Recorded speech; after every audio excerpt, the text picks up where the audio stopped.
दोस्तों नमस्कार। एक और एसएमई का आईपीओ आ रहा है और आज करेंगे उसका एनालिसिस जिसका नाम है आइडेंटिकल ब्रेन्स स्टूडियोज लिमिटेड। दोस्तों लेकिन ये मैं एनालिसिस शुरू करूं उससे पहले ये डिस्क्लेमर जरूर देना चाहता हूं कि भैया देखो मैं कोई ऑथराइज्ड पर्सन नहीं हूं कि मैं आपको बताऊं इन्वेस्ट करो या ना करो। ये केवल एक इंफॉर्मेशन पर्पज के लिए आपकी नॉलेज के लिए है। जो एनालिसिस है इस कंपनी के एसएमई का आरएचपी के हिसाब से एनालिसिस। डिसीजन इन्वेस्टमेंट का आपको अपने से लेना है, उसके लिए मैं कोई भी जिम्मेदारी नहीं लूंगा आपके लाभ या हानि का। दोस्तों ये जो एसएमई का आईपीओ है ये 18 दिसंबर 2024 को ओपन होगा और 20 दिसंबर 2024 को बंद हो जाएगा। दोस्तों इस कंपनी की जो प्राइस बैंड है शेयर का वो है 51 रुपीज से 54 रुपीज पर शेयर। और यहां दोस्तों कंपनी कह रही है कि भाई हम 36,94,000 शेयर्स आपको देने के लिए तैयार हैं इस आईपीओ के द्वारा। और जो साइज है इस आईपीओ का वो है 19.95 करोड़ रुपीस। दोस्तों इस आईपीओ के एनालिसिस के द्वारा अगर आप एक एसएमई हैं तो भी आपको बहुत कुछ सीखने के लिए मिलेगा कि कैसे आप अपनी छोटी कंपनी का भी आईपीओ ला सकते हैं बड़े वाला। और अगर आप एक इन्वेस्टर हैं, रिटेल इन्वेस्टर हैं, तब भी शायद आपको इससे कुछ जानकारी मिल सके। दोस्तों यहां अगर आपको इन्वेस्ट करना है तो लॉट में करना है और 2000 शेयर्स के लॉट में आपको 1,08,000 रुपए का इन्वेस्टमेंट करना होगा। दोस्तों इस कंपनी की लिस्टिंग जो है वो होगी एनएससी एमर, जो एसएमई का जो पार्ट है नेशनल स्टॉक एक्सचेंज का। दोस्तों इस कंपनी का रजिस्टर्ड ऑफिस मुंबई में है और कंपनी ने कहा कि देखो भाई हम एक विजुअल इफेक्ट स्टूडियो है, हम समझिए हम सर्विस देते हैं फिल्म्स को, वेब सीरीज को, टीवी सीरीज को, डॉक्यूमेंट्रीज को और जो कॉमर्शियल्स होते हैं उनको हम ये वीएफएक्स सर्विसेज देते हैं। कंपनी ने कहा कि भाई देखो हमारे कुछ आने वाले जो फोर्थ कमिंग प्रोजेक्ट हैं वो है तनाव 2, क्रिमिनल जस्टिस 4 और बहुत सारे हमने प्रोजेक्ट ऑलरेडी कंप्लीट कर रखे हैं। जैसे उन्होंने बताया कि भैया Khel Khel Mein, murder in Mahim, bad cop, article 370, dream girl 2, Indian 2, rocket boys, Ek villain returns, phone booth, Satyamev Jayate. दोस्तों इसी तरह कंपनी ने कहा कि भैया हमने बहुत सारे प्रोजेक्ट जहां पर हमने अपनी सर्विस दी है वो पूरी कर रखी है। ये भी उन्होंने बताया कि भैया जो हर्षद मेहता की जो स्टोरी थी उसमें भी सर्विस हमने ही दी थी। दोस्तों ये कंपनी 2019 से अपनी सेवाएं दे रही है और कंपनी ने ये कहा कि भैया जो हम ये वीएफएक्स सर्विस देते हैं हमने जिन फिल्म्स को दिए उनमें से काफ़ी फिल्म्स को तो अवार्ड भी मिल गए हैं। तो कंपनी ने बताया कि देखो भैया 2 तो Filmfare OTT award nomination जिन फिल्म के लिए हमने काम किया ये सर्विस दी उनको मिले, एक फिल्म फेयर अवार्ड नॉमिनेशन, एक दादा साहब फाल्के अवार्ड नॉमिनेशन और एक FOI online award nomination for best visual effect के लिए जो सर्विस ये दे रही है उसके लिए मिला। और उन्होंने कहा कि हम जो हैं जो हमारी ये जो फिल्म है 2 film fair OTT awards for best visual effect ये भी हमको भैया मिल गया है उन फिल्म्स को जहां पर हमने अपनी सर्विस दी। इसका मतलब कंपनी ये कहना चाह रही है कि भैया हमारी सर्विस जो है क्वालिटी सर्विस हैं और जो बड़े बड़े ब्रांड्स हैं वो भी हमारी सर्विसेज ले रहे हैं। तो भैया देख लेते हैं कि कंपनी के फाइनेंस जो हैं फाइनेंशियल्स वो कैसे हैं। कंपनी ने कहा कि देखो भैया हमने जो 2022 से अपनी डिटेल यहाँ आरएचपी में देनी शुरू की है और हमारा 2022 में जो रेवेन्यू था वो लगभग 4 करोड़ था, जो बढ़कर 2023 में लगभग अप्रॉक्सीमेटली 8 करोड़ हो गया। और 2024 में तो धुआंधार हमने खूब तरक्की करी क्योंकि ओटीटी भी आ गए, उनकी भी बहुत सारी इनको शायद सर्विसेज मिल गई होंगी करने के लिए। तो इनका रेवेन्यू हो गया 20 करोड़ रुपीस। और कंपनी ने अपना 30 सितंबर तक का ये 2024 के लिए 6 महीने का डिटेल और दिया है और कहा कि भैया यहाँ भी हमारी 6 मंथ्स में 11 करोड़ का रेवेन्यू हो गया है। दोस्तों देखते हैं कि प्रॉफिट आफ्टर टैक्स की क्या पोजीशन है। 2022 में दोस्तों कुछ लाख रुपए ही प्रॉफिट था, यहाँ पर 51 लाख रुपीस। 2023 में ये प्रॉफिट बढ़ा और हो गया 1.61 करोड़ रुपीस। और दोस्तों 2024 में ये प्रॉफिट बढ़कर हो गया 5 करोड़ 35 लाख रुपए।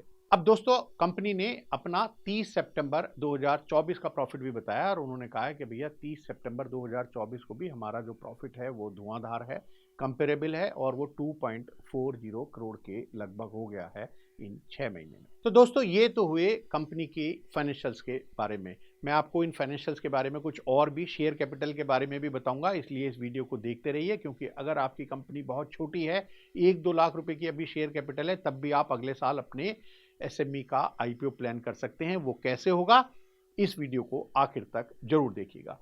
और कंपनी ने कहा कि भैया देखो, हम जो ये आईपीओ ला रहे हैं उसमें बहुत सारे ऑब्जेक्ट हैं, वो मैं आपको पूरी डिटेल में बताऊंगा, लेकिन जो कंपनी है वो खास तौर से कह रही है कि हम कुछ कैपिटल एक्सपेंडिचर में काफ़ी इन्वेस्टमेंट करेंगे, लगभग 7-7.5 करोड़ रुपए का उन्होंने कहा डिफरेंट डिफरेंट जगह पर हम कैपिटल एक्सपेंडिचर करेंगे। तो हम ये देखते हैं कि जो कंपनी अभी 20 करोड़ रुपए का जो रेवेन्यू जनरेट कर रही है, अभी इनके पास कितने ये कैपिटल इन्वेस्टमेंट है in the shape of property, plant, equipment and software. तो डिटेल दी है कंपनी ने अपने आरएचपी के पेज नंबर 61 और 270 पर, तो यानी पेज नंबर 61 और 217 पर कंपनी ने अपने बताई हैं कि भैया अभी हमारे जो इन्वेस्टमेंट हैं, कैपिटल इन्वेस्टमेंट, वो क्या है। कंपनी ने बताया कि भाई देखो 2022 में तो कुल 4 लाख रुपए थे, 2023 में बढ़कर 44 लाख रुपए हो गए, 2024 में 2 करोड़ 20 लाख रुपए की कंपनी ने कहा है कि ये हमारे इन्वेस्टमेंट अभी तक हुए हैं। लेकिन पता नहीं दोस्तों क्या हुआ कि सितंबर आते आते सारी एसेट पता नहीं कहाँ चली गई। 30 सितंबर 2024 को कंपनी ने कहा कि भैया हमारा investment in property, plant, equipment and software ये रह गया केवल और केवल 2,44,000 रुपये भैया। तो मुझे पता नहीं भैया ये कंपनी ने क्या करा इन एसेट का कि कंपनी की जो सब एसेट्स मिला के ये केवल रह गई जो property, plant and machinery, equipment, software, कुल 2-2.5 लाख रुपए रह गई। अच्छा ये बात अलग है कि ये जो मैंने आपको फिगर बताई कि किस पेज नंबर पर कंपनी ने क्या बताया, कंपनी ने साथ में अपने रीस्टेटेड बैलेंस शीट भी दी है। पेज नंबर F26 पर कंपनी ने ब्रेकअप दिया है अपनी प्रॉपर्टी, प्लांट एंड इक्विपमेंट का। वो देखिए 30 सितंबर 2024 को क्या है, जरा देख लेते हैं।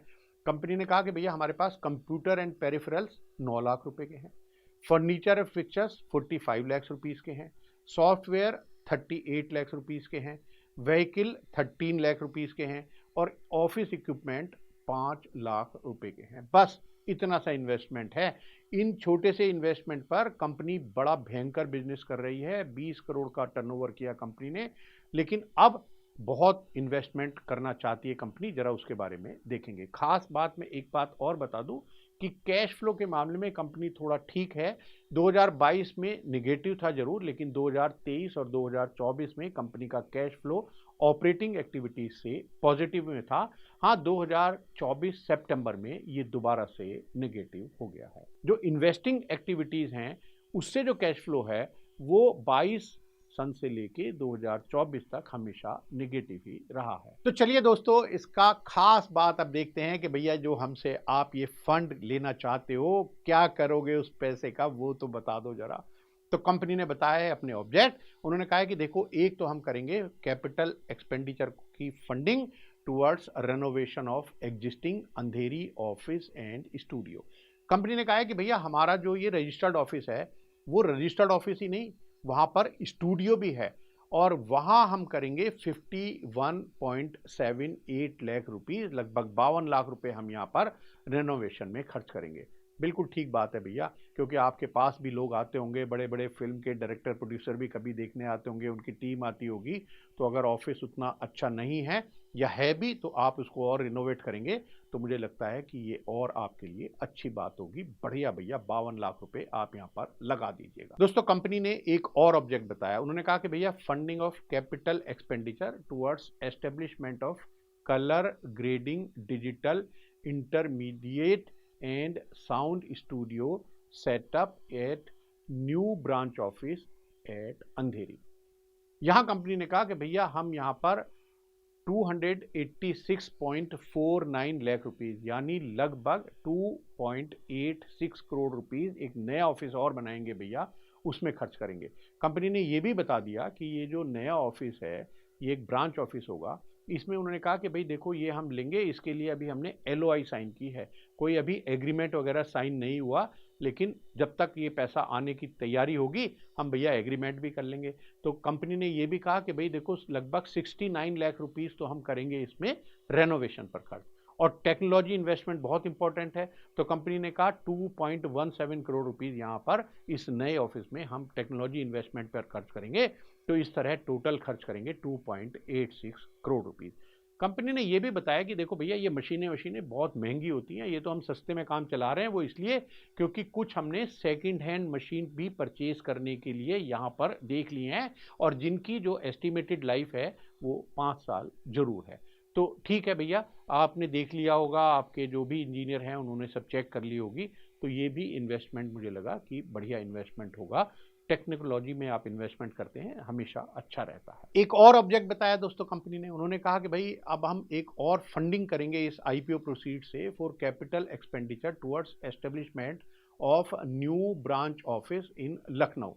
यहाँ उन्होंने कहा कि भाई हम इसके लिए 75.56 लाख रुपीस खर्च करेंगे, यानी लगभग 76 लाख रुपए कंपनी ने कहा कि भाई लखनऊ में एक और ऑफिस हम लेंगे और वहां पर उसका रेनोवेशन करेंगे।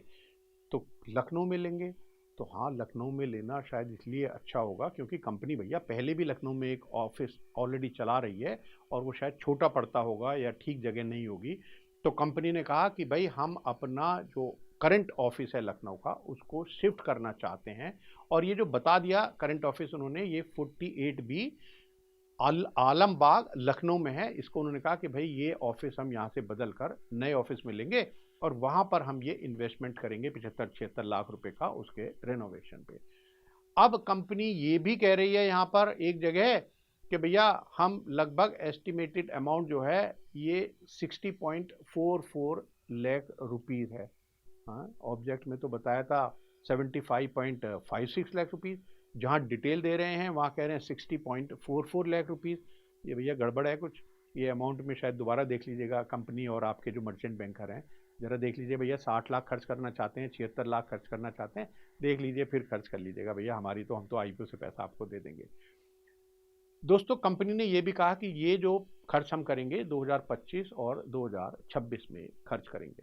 अब एक खास बात देखिए दोस्तों, कंपनी कह रही है कि अवर proposed new branch office in Lucknow is taken on leave and license basis for 11 months। और ये कब खत्म हो जाएगा भैया, कंपनी ने बता दिया कि भैया जून 2025 में एक्सपायर हो जाएगा।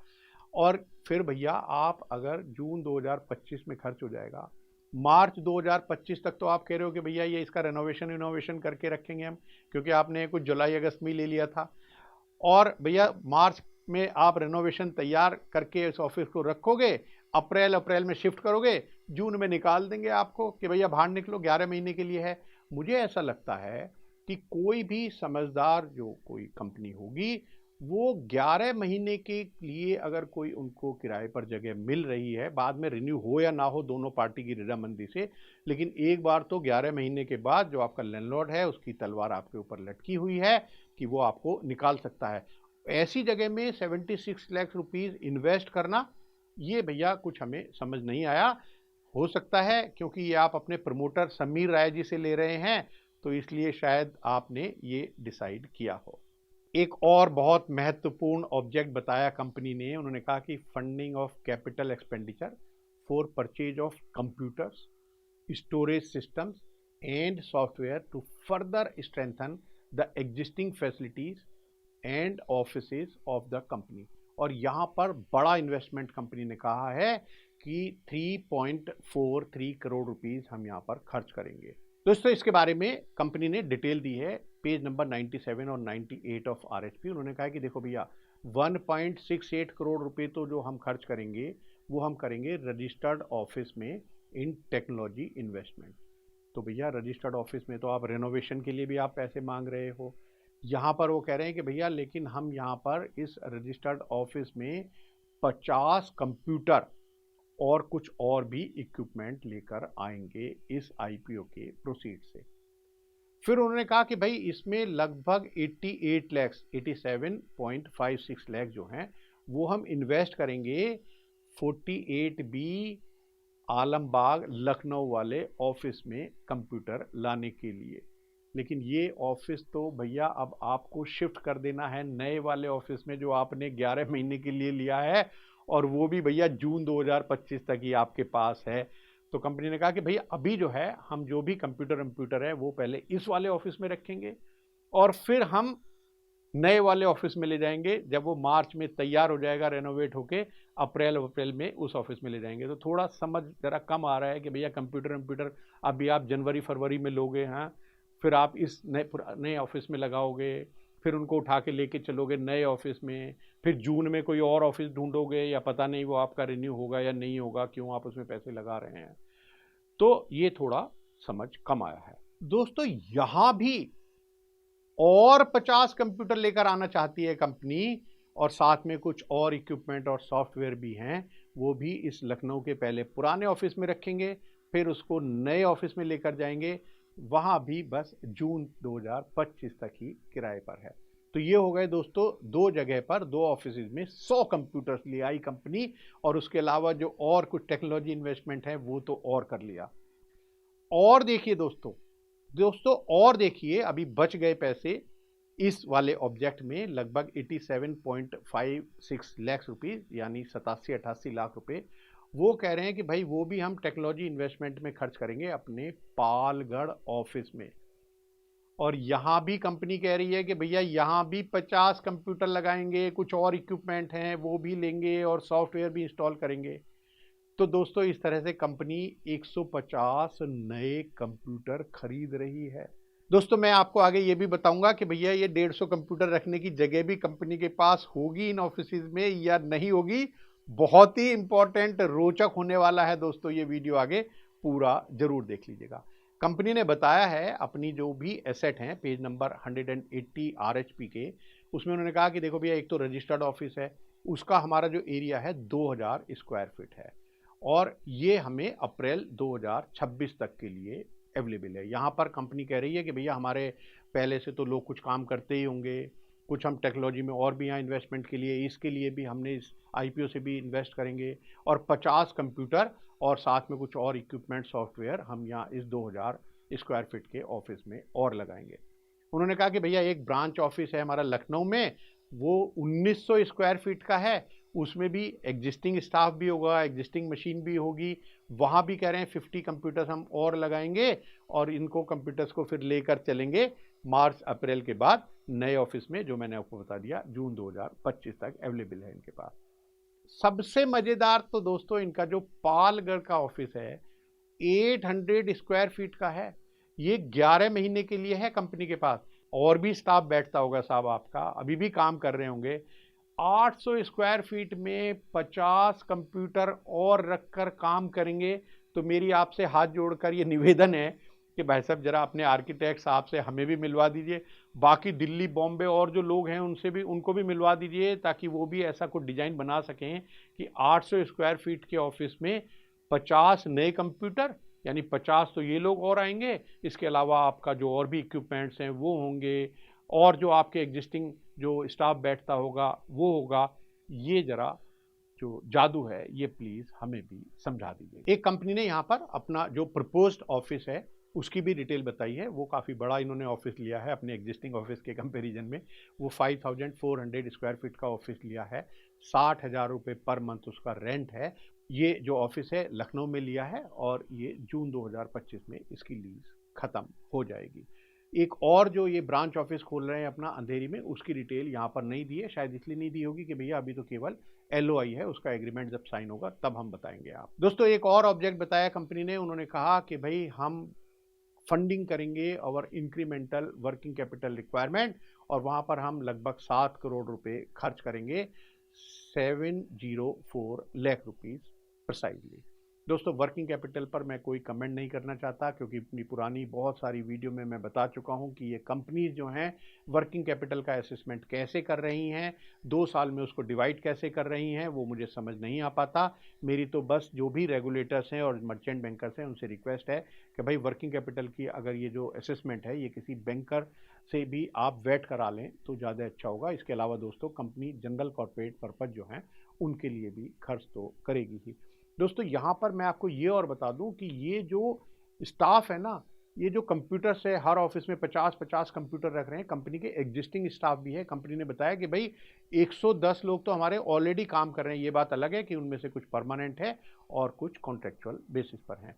दोस्तों ऑडिटर्स तो जैसे हमने देखा कि बहुत सारी कंपनी में नॉर्मली चेंज होने ही लगते हैं जब आईपीओ आता है। यहाँ पर भी जो प्रीवियस ऑडिटर है उन्होंने कहा कि भैया फरवरी 1 2024 में मैं तो भैया रिजाइन कर रहा हूँ, और रिजाइन करने का जो रीज़न है उनका भी वही है, वो भी प्रोफेशनली प्री ऑक्यूपाइड हो गए बहुत ज़्यादा।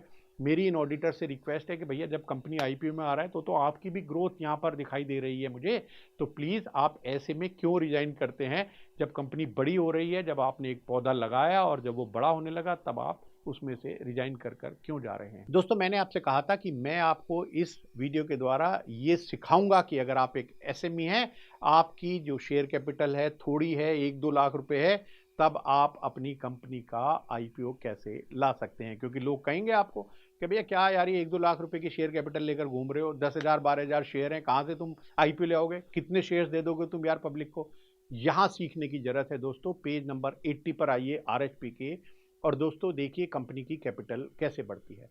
दोस्तों इनकॉर्पोरेशन के टाइम पर 4 फरवरी 2019 को जब कंपनी बनी थी तब ये ओपीसी 1% कंपनी के रूप में इसका इनकॉर्पोरेशन हुआ था, और कंपनी के पास 10,000 शेयर्स जो थे वो सब्सक्राइब किए थे कंपनी में, और 10 रुपये का एक शेयर था तो 1 लाख रुपए की कैपिटल हो गई कंपनी के पास। दोस्तों ये जो शेयर्स हैं 10,000 के 10,000 ये सब्सक्राइब किए थे, जैसे 1% कंपनी आपको मैंने बताया, तो इनके जो सब्सक्राइबर, जो डायरेक्टर, एमडी जो भी थे, उनका नाम है श्री राघवेंद्र राय जी। उन्होंने यहाँ पर ये पूरे शेयर सब्सक्राइब कर लिए थे at the time of incorporation of company. 2022 में भी दोस्तों ये कैपिटल 1 लाख रुपए रही, 2023 में भी ये कैपिटल 1 लाख रुपए रही। तो दोस्तों यहाँ पर आपके दो क्वेश्चन हो सकते हैं।